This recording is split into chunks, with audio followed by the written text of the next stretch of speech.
Oh, something different.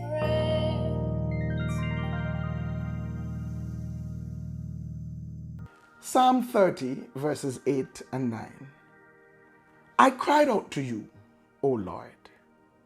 I begged the Lord for mercy, saying, what will you gain if I die? If I sink into the grave, can my dust praise you? Can it tell of your faithfulness? David, a man after God's own heart, was bargaining with the Lord.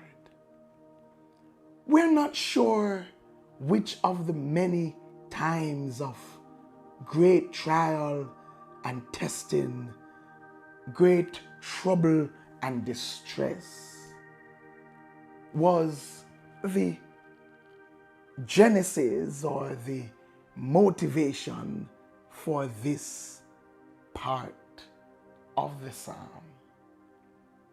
But clearly, he was going through a time where he was worried about his life, where for whatever reason, it seemed as if he was going to die.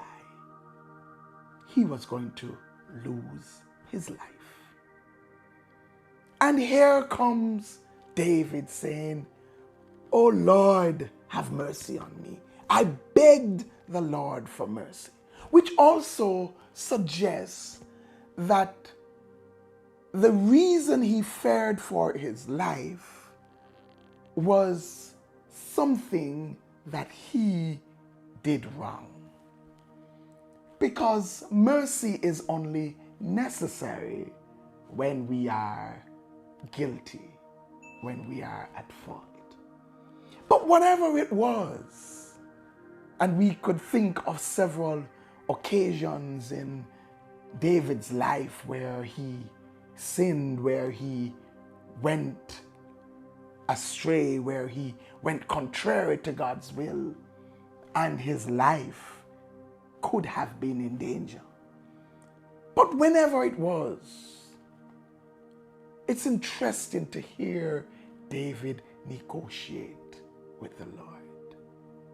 Lord, what will you gain if I die? If I sink in the grave, if I go silent in the grave, what will you gain? Can the dust praise you? Can it tell of your faithfulness? Now, clearly, David could ask this because he was a praiser. He was one who used every opportunity to tell of the goodness of God, the faithfulness of God. And so he says, Lord, if I die, if I go back to the dust from whence I came, can that dust praise you? Can that dust tell of your faithfulness? The question I would like to ask this morning is, what will God lose if you die now? If he should decide to take your breath, what impact will that have on the kingdom? Will the kingdom suffer any loss if you die now? Let's think about it. Let's be honest with ourselves. Your children may, your spouse may, but let's talk kingdom. Will the kingdom suffer loss if you die now?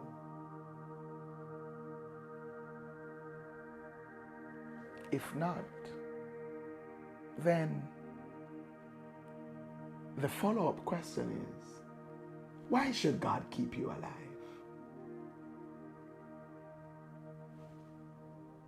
Is there any real reason, any valid cause for him to keep you breathing?